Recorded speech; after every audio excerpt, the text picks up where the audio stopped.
You cannot reason with a reflex. You cannot use logic to convince a tidal wave to stop. And you cannot think your way out of the Fawn response. This automatic, people-pleasing impulse is not born of thought. It is born of the body. It lives in your nervous system. It is a biological program running on ancient survival software. So to change it, to break the cycle, we cannot just talk to the mind. We must learn to speak the language of the body. This is the heart of somatic work. It is the practice of communicating directly with your nervous system, not with words, but with breath, with sensation, with presence. It is about sending your body new information, the information it has been waiting a lifetime to receive, the message that you are, in this very moment, safe. As the psychiatrist and trauma expert Bessel van der Kolk reminds us, the body keeps the score. Today, we are going to learn how to change that score. This is not a lecture. This is a practice. I will guide you through 3 simple, powerful somatic exercises that you can use anytime, anywhere to interrupt the fawn response and reclaim a sense of grounded safety in your own skin. If you are ready to stop talking about change and start embodying it, I invite you to join this practice. Write in the comments below, I am ready to feel safe in my body. Let's begin our practice. Remember, the goal here is not to force your body to relax. It is to create the conditions for relaxation to happen naturally. We are inviting the nervous system into a state of safety, not commanding it. Our first exercise, our first invitation, is the physiological sigh, also known as the somatic sigh. This is arguably the fastest, most effective, science-backed way to calm your nervous system in real time. When we are stressed or anxious, our tiny air sacs in the lungs, the alveoli, can collapse. This makes it harder to get oxygen, which signals more panic to the brain, creating a vicious cycle. The physiological sigh is designed to break this cycle. It involves a very specific pattern of breathing. A double inhale through the nose, followed by a long, extended exhale through the mouth. The double inhale aggressively reinflates those collapsed air sacs, maximizing the surface area for oxygen exchange. And the long, slow exhale is the magic key. It is the most powerful signal you can send to your vagus nerve to activate your parasympathetic nervous system, your body's natural braking system. So let's practice this together. I invite you to find a comfortable position, sitting or standing. You can close your eyes if you wish. We will do 3 sighs together. Ready? Take a sharp inhale through your nose, and before you exhale, sneak in another little sniff of air on top of it. Now a long, slow, gentle exhale through your mouth, as if you're fogging up a mirror. Just notice the feeling. Let's do it again. A quick inhale and another one right after. Fill up completely. And a slow, controlled release. Let your shoulders drop. Let your jaw soften. One more time, the deepest one yet. Inhale and again. And let it all go. Let go of the tension in your brow, in your belly. Just sit for a moment and notice any shift, no matter how small. A little less buzzing, a little more quiet. This tool is yours to use anytime you feel that initial spark of the fawn response, the racing heart, the tight chest. Before a difficult conversation, after a stressful interaction. 3 of these sighs can interrupt the neurological pattern and give you the space to make a conscious choice rather than a reflexive one. Now, for our second exercise. This is a powerful grounding technique to use when your mind is spinning with anxious, people-pleasing thoughts. The fawn response pulls our energy up into our heads into a frantic storm of what-ifs and I shoulds. Grounding does the opposite. It brings your energy and your awareness back down into the solid, present-moment reality of your body. It speaks directly to your brainstem, the most primitive part of your brain, and tells it, you are physically here. You are safe. There is no tiger. I invite you to do this with me now. Wherever you are, start by feeling your feet. If you're wearing shoes, feel the pressure of the soles of your feet against the inside of your shoes. If you're barefoot, feel the texture of the floor. Press your feet into the ground gently. Feel the earth holding you up. You are supported. Now, bring your attention to your seat. Feel the weight of your body on the chair or the cushion, the solid surface beneath you. You are anchored. Next, we engage the senses. This is how we pull ourselves out of the story in our head. Look around the room and silently name 3 things you can see that are blue. Just notice them. The blue of a book cover, the blue of a pen, the blue in a painting.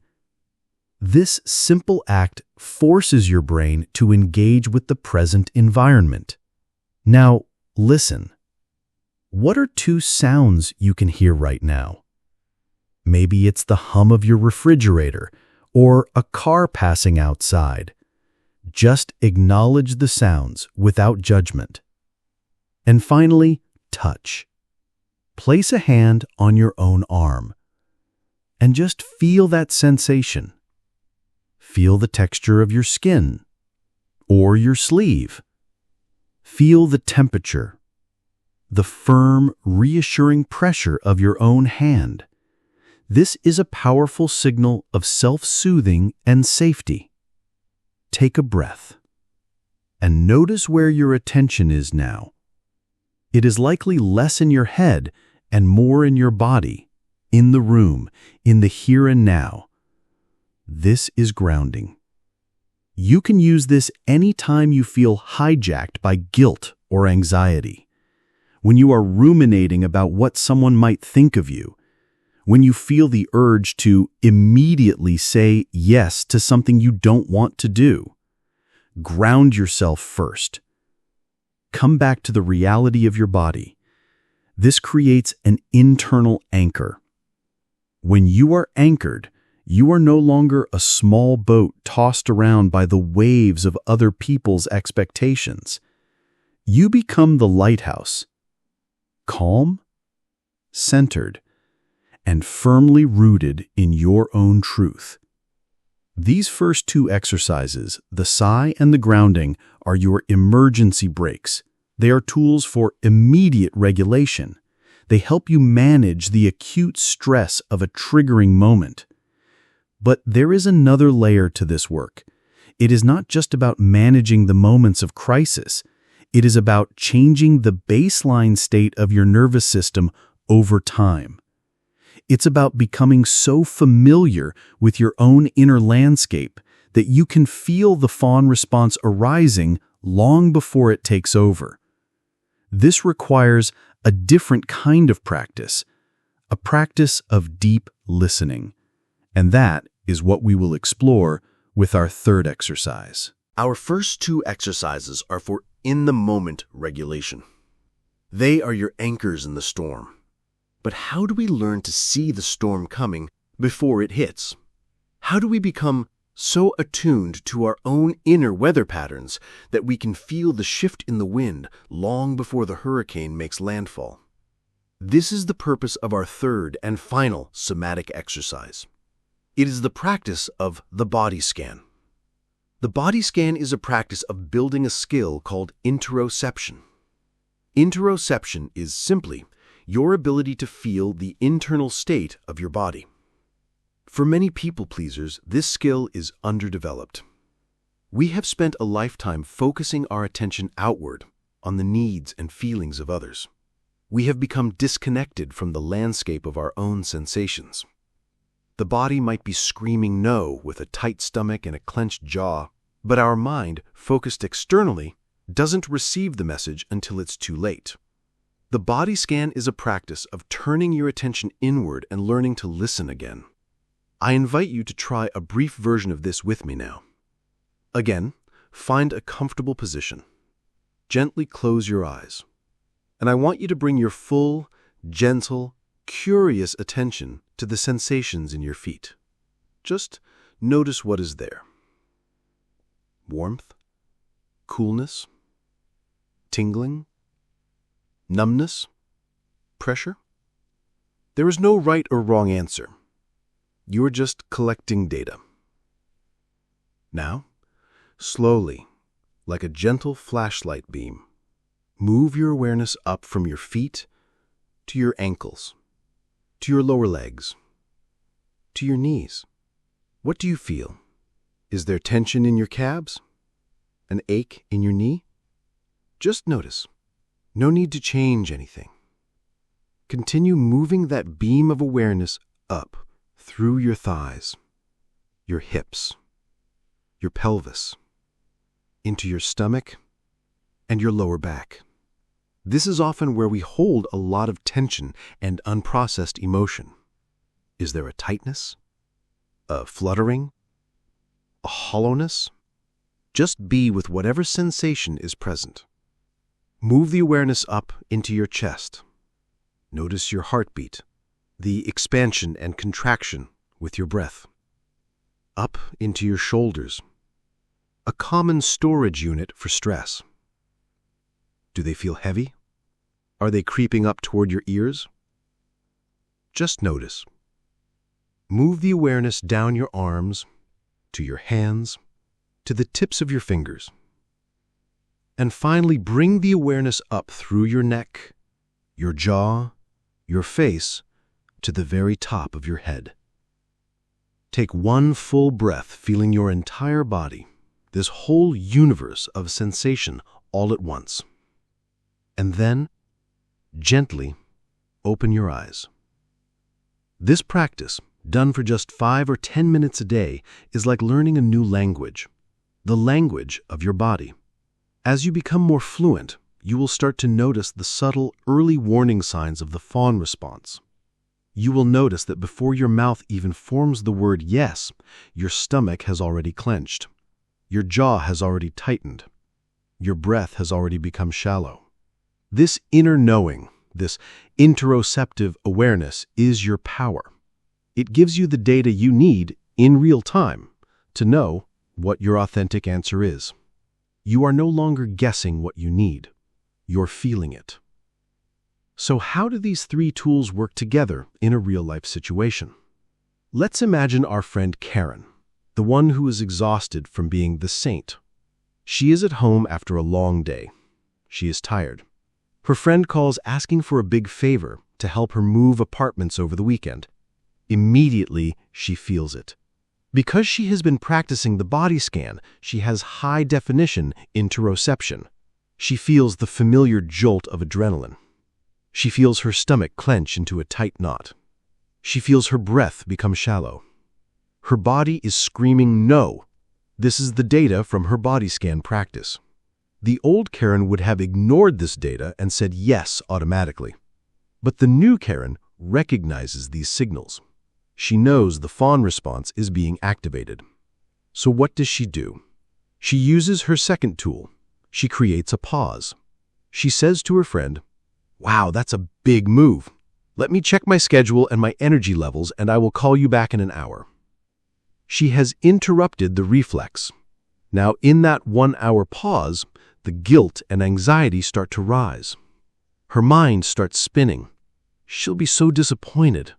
I'm a bad friend. I should just do it. This is where she uses her third tool, grounding. She sits down. She feels her feet on the floor. She notices 3 things in the room she can see. She places her hand on her heart.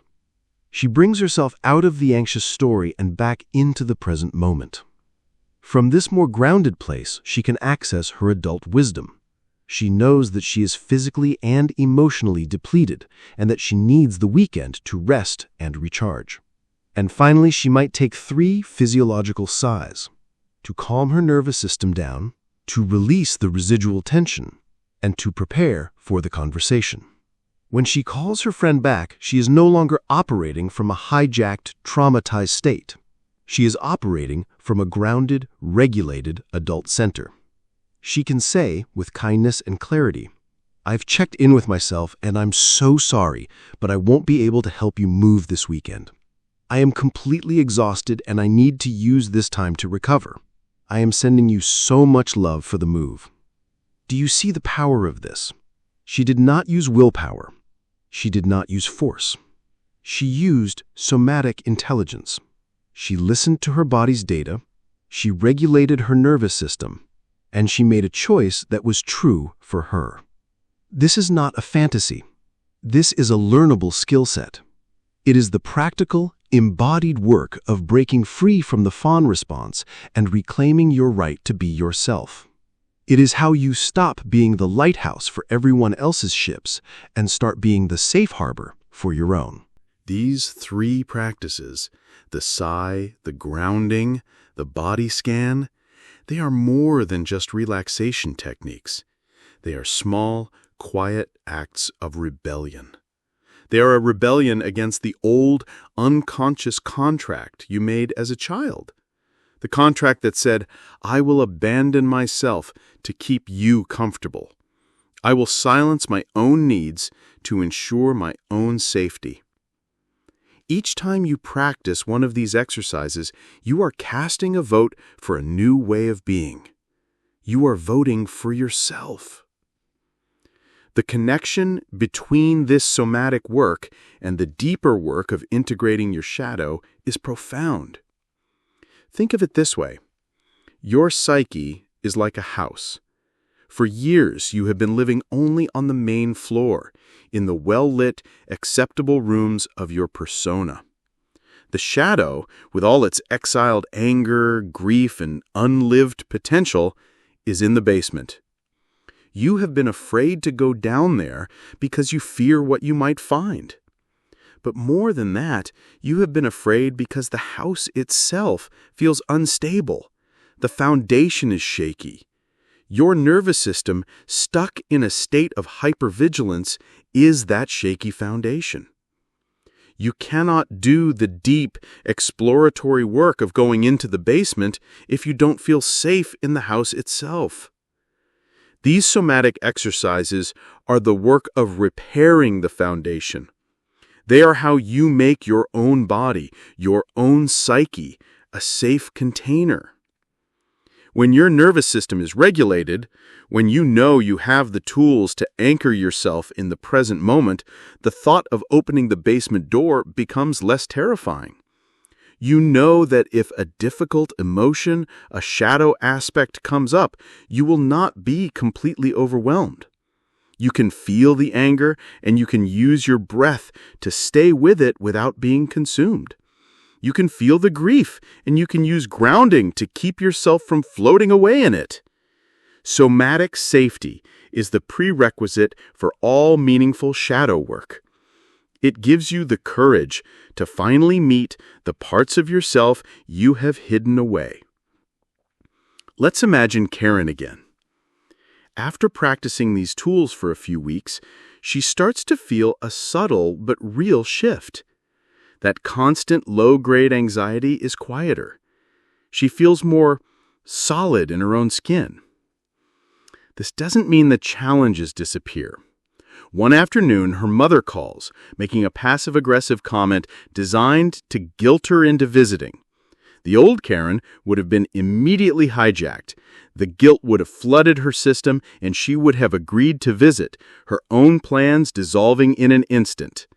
But now, as she feels the familiar wave of guilt and obligation wash over her, she does something new.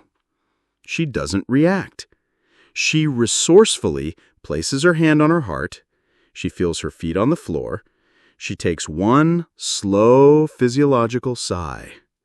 She is not trying to make the guilt go away. She is creating enough internal space to feel the guilt without it becoming her entire reality. In that space, a new voice can emerge, the voice of her authentic adult self. She can say with the calm she has never known before, "Mom, I can hear that you're upset, and I'm sorry you feel that way. I won't be able to come over tonight, but I can call you tomorrow morning." She hangs up the phone, and the guilt is still there. The old programming is fighting back. A voice in her head screams, "You're a bad daughter." But she doesn't believe it as much. She does a body scan and notices the tightness in her stomach. She breathes into it. She reminds herself, "I am not a bad daughter. I am a daughter with limits, and that is okay." She is riding the wave of discomfort instead of being drowned by it. She is holding herself through the storm. This is what healing feels like. It is not the absence of discomfort. It is the presence of self. This is the journey from being a reaction to being a choice, from being a performance to being a presence. It is the slow, courageous work of building a new relationship with your own body, a relationship based not on fear and control, but on listening and trust. As you do this, you will find that the need to fawn, to please, to perform begins to soften. It loses its desperate life or death urgency because you are no longer outsourcing your safety. You are cultivating it right here in the soil of your own being. You are becoming your own safe harbor. And that, more than anything, is what gives you the freedom to finally, truly be yourself. Today, we have moved beyond simply talking about the fawn response. We have stepped into the laboratory of our own bodies and begun the practical work of change. We have learned that we do not have to be passive victims of our own reflexes. We have power. We have tools. We have the physiological sigh to send a direct message of calm to our nervous system. We have the practice of grounding to anchor us in the safety of the present moment when our minds begin to spiral. And we have the body scan to cultivate a deep, intimate fluency in the language of our own inner landscape. These are not just exercises. They are a new way of relating to yourself, a way that is based on listening, on compassion, on trust. You are learning to become the safe container for your own experience. This is the foundational work, the work of repairing the foundation of your own psychic house so that all the deeper work of shadow integration can safely begin. You are building the resilience to feel without being overwhelmed. You are building the groundedness to choose without being reactive. This journey is about reclaiming your own nervous system from the echoes of the past. It is about teaching your body, with patience and love, that it is no longer in the unsafe environment that first created the need to fawn. You are safe now. You are the adult in the room, and you have the capacity to hold yourself, to soothe yourself, and to choose for yourself.